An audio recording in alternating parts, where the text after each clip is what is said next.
What's up, guys? It's yours truly, Natasha Varela. 20 years total in audit, accounting, and tax, 13 in the large business and international division of yours truly, the Internal Revenue Service, examining large entities that report 10 million or more in gross receipts and/or assets, and the high net worth individuals associated. I am the owner and founder of the Tax Strategies Mastermind, where I teach people to build wealth through the United States tax code via business ownership and real estate investing. So let's talk about S Corp status. S Corp status is a hot topic because a lot of people get the advice to designate S Corp status without really understanding the ramifications behind it. An S Corp, besides a C Corp, are the only entities that don't pay self-employment tax. An S Corp is the only entity that doesn't pay self-employment tax and doesn't have the consequence of double taxation like a C Corp. So what is the big deal with an S Corp? Well, a lot of people want to designate S Corp to avoid self-employment tax, but they don't pay themselves a reasonable salary. The IRS mandates that you pay yourself as the owner a reasonable salary as the owner of an S Corp. If you pay yourself pennies on the dollar, an IRS examiner is going to see that you try to avoid self-employment tax without really paying yourself a salary. Why? Because you have to pay employer taxes, okay? And you have to have withholdings. That means you must put yourself on payroll and you have to hire a payroll company, okay? So payroll is not just transferring money from your business account to your personal account because there are no taxes being withheld and remitted to the United States government on your behalf as an employee. Because now, as an S Corp owner, you're also the employee. You're the employer and you're the employee. And the government says if you're not going to give us self-employment tax, you have to give us withholdings and you have to pay your employer taxes. So one might ask, well, why would I designate S Corp, right? What is the big deal? Well, unlike self-employment taxes, employer taxes, right, the part that the employer pays, are tax deductible, okay?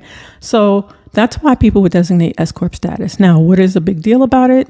Again, you must pay yourself a salary. It must be reasonable.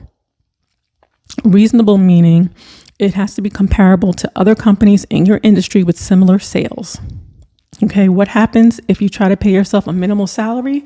The government decides to examine your return and sees that you're not paying yourself a reasonable salary. What will happen is they will revoke your S Corp status, and you'll have to pay back self-employment taxes, which include penalties and interest. Okay, and not only will they revoke your S Corp status, you won't be able to designate S Corp status via your company for 5 years following the year that your S Corp status was revoked. So I encourage people, if you're not able to pay yourself a salary, do not designate S Corp status. Yes, you will pay self-employment tax, but you can determine when you can pay yourself a reasonable salary. We use tools in the Tax Strategies Mastermind. There is a formula, there is a process. We want to make sure that you don't get examined and questioned regarding a reasonable status, that you have documentation that you did your research, and that your salary is reasonable for your position as the officer, because that's what it's called, officer's compensation, and that your salary is reasonable and that you made the proper comparables to other companies in your industry with similar sales.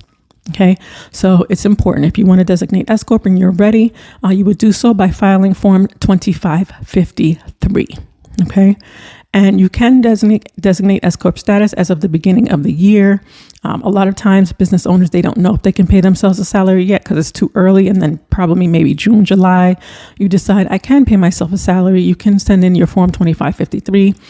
Even in the next filing period, you can file your 2553 with your return and designate your late election reason. There are late election reasons listed on the IRS website that may apply to you. Okay, so until then, happy wealth building. Choose your entity wisely because there's always consequences. Okay, happy wealth building.